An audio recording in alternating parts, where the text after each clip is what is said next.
Naturalmente,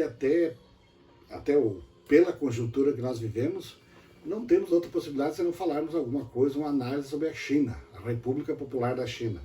Primeiro, em função dessa questão do vírus, e segundo, pelo papel destacado que essa república exerce agora. Nós precisamos sempre nos ater, Gramsci advertiu isso e vários outros pensadores, a Constituição das Nações. Na Europa, França, Itália, Alemanha diferentemente, mas também, houve sempre a Constituição a partir da Revolução Francesa, a burguesia como classe revolucionária liquidou a aristocracia da Idade Média e implantou a ordem jurídico-social que nós temos hoje. Sobretudo a questão do direito, os contratos, a separação de poderes, tudo isso foi o que nós chamamos de modernidade, as instituições da modernidade, a criação da medicina, o avanço tecnológico e, sobretudo, o capitalismo como regime econômico decorrente dessa modernidade. Entretanto, por isso ser muito hegemônico na Europa Central e na América, em função da influência europeia na nossa constituição cultural, nós temos tendência a querer transplantar as instituições, a institucionalidade europeia e analisar o resto da humanidade assim. Quando nós temos que considerar que alguns países fizeram a Constituição sem a Revolução Francesa, sem o Estado Nacional, que é outra criação da Revolução Francesa. À guisa de exemplo, a África não teve os Estados Nacionais como nós temos. Hoje tem países lá que são frutos da restauração da autonomia nacional, mas os países não foram constituídos pelas nações. Talvez por isso explique tanto o conflito que tem entre as nações. Os países não é um Estado-nação, são várias nações, às vezes até antagônicas. Nós também não vemos essa questão de gênero, a democracia formal, muito forte na Europa do Leste, onde a tradição também, desde o Império Russo, era de regimes autoritários. E, sobretudo, não tivemos isso na Ásia.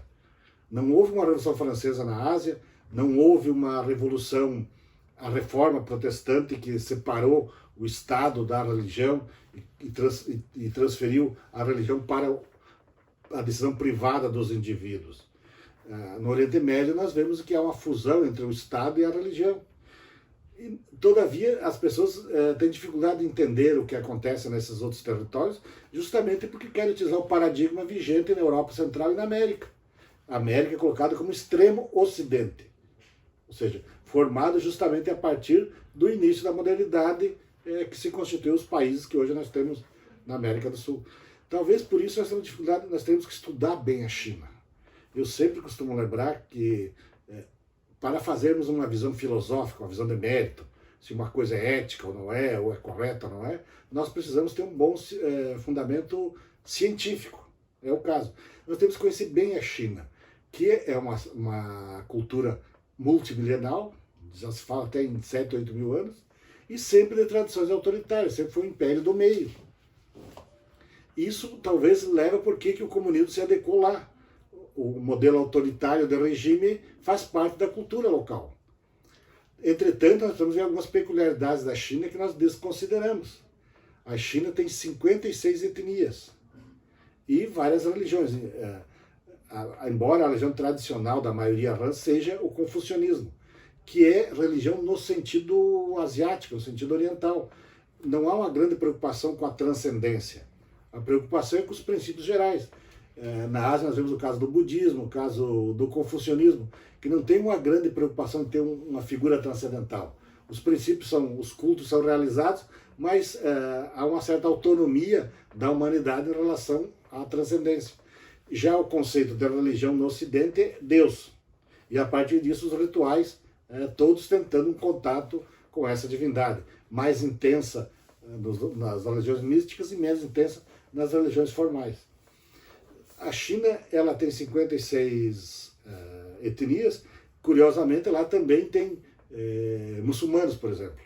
Tem os iugures, que é uma etnia, e é a religião muçulmana. E tem outros povos que são da maioria Han e também são muçulmanos. Que essas questões não são muito analisadas.